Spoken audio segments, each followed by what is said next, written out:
ರಾಜ್ಯದಲ್ಲಿ ಸದ್ಯ ಲೋಕಸಭೆ ಚುನಾವಣೆಯ ಎಲ್ಲಾ ವಿಚಾರಗಳು ಕೂಡ ಮುಗಿದಿದ್ದು ಇದೀಗ ನಿರೀಕ್ಷೆಯಂತೆ ಡಿಸಿಎಂ ಹುದ್ದೆ ಅಂತೂ ಬಹಳ ಪ್ರಬಲವಾಗಿ ಕೇಳಿ ಬರ್ತಾ ಇದೆ. ಅದು ಕೂಡ ಸಮುದಾಯಕ್ಕೊಂದು ಡಿಸಿಎಂ ಹುದ್ದೆ ಬೇಕು ಅನ್ನೋ ಡಿಮ್ಯಾಂಡ್ ಅನ್ನು ಇಟ್ಟಿದ್ದಾರೆ. ಆದರೆ ಇದೆಲ್ಲದರ ಮಧ್ಯೆ ಅಥಣಿ ಶಾಸಕ ಲಕ್ಷ್ಮಣ್ ಸವದಿಗೆ ಕೆಪಿಸಿಸಿ ಅಧ್ಯಕ್ಷಗಿರಿ ಒಲಿಯುತ್ತಾ ಅನ್ನೋ ಚರ್ಚೆ ರಾಜಕೀಯ ಪಡಸಾಲೆಯಲ್ಲಿ ಶುರುವಾಗಿದೆ. ಪ್ರಮುಖವಾಗಿ ಲಿಂಗಾಯತ ಸಮುದಾಯ ರಾಜ್ಯದಲ್ಲಿ ಶಕ್ತಿಶಾಲಿಯಾಗಿದ್ದು ಈಗಾಗಲೇ ಈ ಸಮುದಾಯವನ್ನ ಕಾಂಗ್ರೆಸ್ ಪಕ್ಷದಲ್ಲಿ ಕಡೆಗಣಿಸಲಾಗ್ತಾ ಇದೆ ಅನ್ನೋ ಆರೋಪಗಳು ಆಗಾಗ ಕೇಳಿ ಬಂದಿದ್ವು.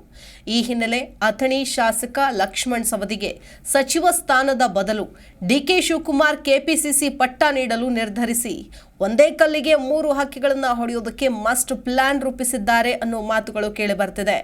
ಬಿಜೆಪಿಯಿಂದ ಕಾಂಗ್ರೆಸ್ ಪಕ್ಷಕ್ಕೆ ಸೇರ್ಪಡೆಯಾಗಿದ್ದ ಸವದಿಯಿಂದ ಚುನಾವಣೆಯಲ್ಲಿ ಪಕ್ಷಕ್ಕೆ ಲಾಭ ಆಗಿದ್ರು ಪಕ್ಷದಲ್ಲಿ ಅವರಿಗೆ ಸೂಕ್ತ ಸ್ಥಾನಮಾನ ನೀಡಿಲ್ಲ ಅನ್ನೋ ಮಾತು ಅವರ ಕಾರ್ಯಕರ್ತರು ಹಾಗೂ ಅಭಿಮಾನಿ ಬಳಗದಲ್ಲಿ ಸಾಕಷ್ಟು ದಿನಗಳಿಂದಲೂ ಕೂಡ ಚರ್ಚೆಯಾಗ್ತಾ ಇದೆ. ಈ ನಿಟ್ಟಿನಲ್ಲಿ ಜಿಲ್ಲಾ ರಾಜಕಾರಣದಲ್ಲಿ ಸವದಿಯೊಂದಿಗೆ ಮುಚ್ಚಿದ ಕೆಂಡದಂತ ಬಾಂಧವ್ಯ ಇಟ್ಕೊಂಡಿರೋ ಜಾರಕಿಹೊಳಿ ಬ್ರದರ್ಸ್ ಮಣಿಸೋದಕ್ಕೆ ಸವದಿಗೆ ಕೆಪಿಸಿಸಿ ಅಧ್ಯಕ್ಷ ಪಟ್ಟ ನೀಡೋದಕ್ಕೆ ಡಿಕೆ ಶಿವಕುಮಾರ್ ಒಲವು ತೋರಿದ್ದಾರೆ ಎಂದು ಮಾತುಗಳು ಕೇಳಿಬರ್ತಾ ಇವೆ. ಕಮಲ ಇಳಿಸಿ ಕೈ ಹಿಡಿದಾಗಿನಿಂದಲೂ ಕೂಡ ಲಕ್ಷ್ಮಣ್ ಸವದಿ ಸಿಎಂ ಸಿದ್ದರಾಮಯ್ಯನವರ ವಿರೋಧಿ ಡಿಕೆ ಶಿವಕುಮಾರ್ ಬಣದಲ್ಲೇ ಗುರುತಿಸಿಕೊಂಡಿದ್ದಾರೆ.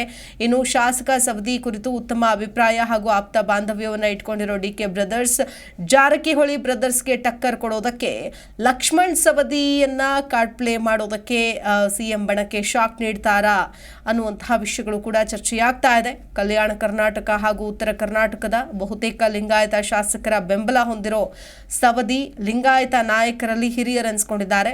ಸವದಿ ಮಾತಿನಂತೆಯೇ ಮುನ್ನಡೆಯುವ ನಿಷ್ಠ ಶಾಸಕರ ತಂಡ ಬೆನ್ನಿಗಿದೆ. ಹೀಗಾಗಿ ಪಕ್ಷದಲ್ಲಿ ಮುಖಂಡರು ಶಾಸಕರ ಸಮನ್ವಯತೆ ಸಾಧಿಸುವಲ್ಲಿ ಸವದಿ ಹಿಂದೆ ಬೀಳೋದಿಲ್ಲ. ಇದರಿಂದ ಪಕ್ಷ ಸಂಘಟನೆಯಲ್ಲಿ ಇನ್ನಷ್ಟು ಲಾಭವಾಗಲಿದೆ ಅನ್ನೋ ಮಾತು ಸಹ ಒಪ್ಪುವಂಥದ್ದ ಅನ್ನೋದನ್ನ ಕಾದು ನೋಡಬೇಕಿದೆ.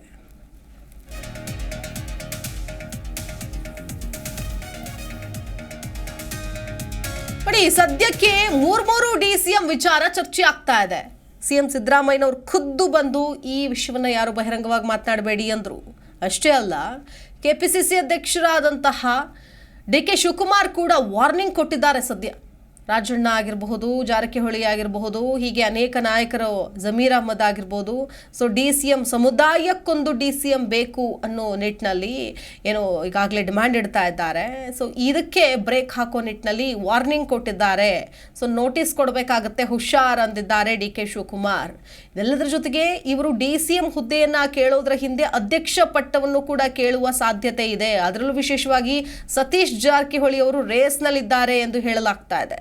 ಈ ಸಂದರ್ಭದಲ್ಲಿ ಈಗ ಲಕ್ಷ್ಮಣ್ ಸವದಿ ಅವರನ್ನ ಅಧ್ಯಕ್ಷರನ್ನಾಗಿ ಮಾಡುವಂತಹ ಹುನ್ನಾರ ನಡೆದಿದೆ ಅನ್ನೋ ಮಾತುಗಳು ಕೇಳಿ ಬರ್ತಾ ಇದೆ.